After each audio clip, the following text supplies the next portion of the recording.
Hello everyone. आप सभी साथियों का एक बार फिर से एग्जाम ज्ञान पर परिवार पर हार्दिक स्वागत है। तो साथियों, आज हम बात करेंगे यूपी पुलिस कांस्टेबल 2023-24 की भर्ती के बारे में, जिसमें पोस्ट की संख्या 60,000 प्लस रहने वाली है। इस बार हम देखेंगे इसमें न्यू सिलेबस क्या रहने वाला है, एग्जाम पैटर्न में क्या बदलाव किया गया है, नेगेटिव मार्किंग कितनी रखी गई है, कितना आपका नॉर्मलाइजेशन होगा, A to Z all chapter syllabus आपको इसमें देखने को मिल जाएगा। तो दोस्तों, वीडियो के साथ अंत तक बने रहिए। और यदि आप हमारे चैनल पर पहली बार आए हैं तो प्लीज चैनल को सब्सक्राइब कर लें, ताकि आने वाली हर भर्ती की लेटेस्ट अपडेट आपको तुरंत मिलती रहे। तो सबसे पहले दोस्तों हम देख लेते हैं यूपी पुलिस कांस्टेबल का एग्जाम पैटर्न।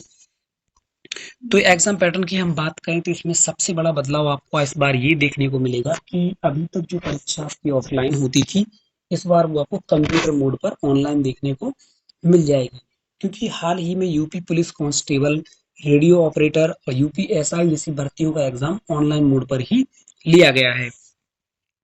इसके बाद हम बात करें भाषा की, तो आपका जो पेपर है द्विभाषी यानी कि हिंदी और इंग्लिश दोनों भाषाओं में देखने को मिलेगा। इसके बाद हम बात करें इस परीक्षा में आपके कृष्ण कितने प्रश्न पूछे जाएंगे, तो आपके 150 प्रश्न पूछे जाएंगे, जो कि प्रत्येक प्रश्न 2 अंक का होगा। यानी इस तरीके से कुल परीक्षा 300 अंकों की होगी। इसके बाद हम बात करेंगे समयावधि क्या रहेगी। आपको पेपर के लिए 2 घंटे का समय मिलेगा, और ऋणात्मक अंकन यानी कि निगेटिव मार्किंग इस बार 1/4 की ही रहने वाली है। इसके बाद हम बात करें परीक्षा नॉर्मलाइजेशन, तो सबसे बड़ा मेन फैक्टर इसी का होता है। तो दोस्तों, यदि एक परीक्षा पाली में आपका पेपर होता है तो नॉर्मलाइजेशन की प्रक्रिया नहीं लागू होगी। यदि आपकी परीक्षा एक से अधिक पाली में होती है तो नॉर्मलाइजेशन बिल्कुल किया जाएगा, और प्रश्नों का स्तर हाई स्कूल लेवल तक का रखा जाएगा। इसके बाद हम बात करेंगे आपके सिलेबस के सब्जेक्ट्स की, कि किन सब्जेक्ट से कितने प्रश्न आपसे पूछे जाएंगे। तो देखिए दोस्तों, ये 4 सब्जेक्ट हैं जिनसे आपका पूरा पेपर बनने वाला है। तो 4 सब्जेक्ट में आपको सबसे पहले जनरल नॉलेज, जिसमें आपको 38 प्रश्नों की संख्या देखने को मिलेगी, जो कि 76 अंक के होंगे। जनरल नॉलेज में दोस्तों आपको ऑल वर्ल्ड जीके, भारत की GK, static GK, UP GK, UP current और ऑल करंट अफेयर्स में देखने को मिलेगी। सबसे मुख्य सब्जेक्ट आपका यही है। इसके बाद हम बात करेंगे सामान्य हिंदी की।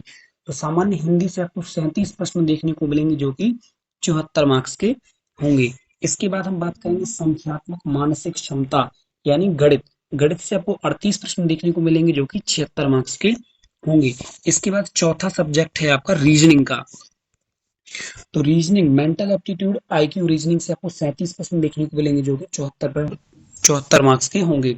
इस प्रकार कुल आपका 150 प्रश्नों का पेपर होगा, 300 मार्क्स का पेपर होगा। 1/4 की आपकी माइनस मार्किंग रखी जाएगी। इसके बाद दोस्तों हम बात करते हैं उत्तर प्रदेश पुलिस भर्ती बोर्ड द्वारा जारी ऑफिशियल सिलेबस, जिसमें चैप्टर वाइज आपको सिलेबस बताया गया है। तो दोस्तों, ये आपका यूपी पुलिस की साइट से ही डाउनलोड किया गया सिलेबस है, जो कि पिछली भर्तियों में लागू किया गया था। आप सभी लोग इसकी स्क्रीनशॉट जरूर ले लेना, और इसकी विस्तृत जो पीडीएफ है वो हमारे टेलीग्राम ग्रुप और व्हाट्सएप ग्रुप में उपलब्ध करा दी जाएगी। डिस्क्रिप्शन में आपको लिंक दी गई है, जाके हमारे ग्रुप को ज्वाइन कर लेना। तो दोस्तों, इसमें हम थोड़े शॉर्ट में देख लेते हैं कि आपका जो सिलेबस है वो क्या रहने वाला है। तो सामान्य ज्ञान, इसमें मैंने आपको पहले ही बताया है कि इसमें ऑल जी के, करंट अफेयर, यूपी जी के, यूपी करंट अफेयर के सब्जेक्ट रहने वाले हैं। तो इसमें सामान्य विज्ञान, भारत का इतिहास, भारतीय संविधान, अर्थव्यवस्था, विश्व भूगोल, ऐसे सारे सब्जेक्ट इसमें रहने वाले हैं, जो कि जीके से संबंधित हैं। जैसे आपके देश, राजधानी, मुद्रा, महत्वपूर्ण दिवस, अनुसंधान, खोज, पुस्तक, लेखक, कम्युनिकेशन आदि। इसके अलावा दोस्तों, हम इसमें बात करें आपकी सामान्य हिंदी की, तो सामान्य हिंदी में आपके भारतीय भाषाएं, व्याकरण का मौलिक ज्ञान, वर्णमाला, तत्सम तद्भव, पर्यायवाची, विलोमनी का अर्थी, शब्द समरूपी, लिंग वचन कारक, सर्वनाम, विशेषण, रस, छंद, अलंकार, प्रसिद्ध लेखक, कवि, रचनाएं आदि आपको देखने को मिलेंगे। इसका भी आप स्क्रीनशॉट ले लीजिए दोस्तों। ये आपके हिंदी के पूरे चैप्टर हैं, इन्हीं में से आपको हिंदी के 37 प्रश्न देखने को मिलेंगे। इसके बाद हम बात करेंगे मैथ की। तो मैथ में आपको 2 चैप्टर से प्रश्न देखने को मिलेंगे।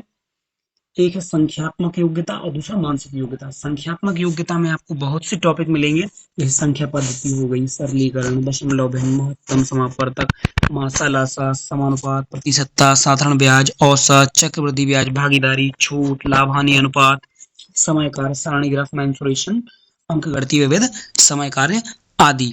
तो दोस्तों आप इसका भी स्क्रीनशॉट ले लीजिए।